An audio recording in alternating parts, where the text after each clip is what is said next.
Hello everyone, we are into 35 minutes of the 41 minutes estimated total time print of these 4 items of the MiniPlan V6 Mason robot. So far so good. This piece here was the one that shifted out from this part. Anyway, things are looking good.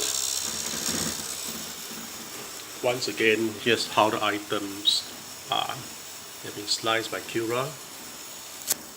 These are part of the legs item that makes up this MiniPlan V6 Mason robot. Thank you for watching.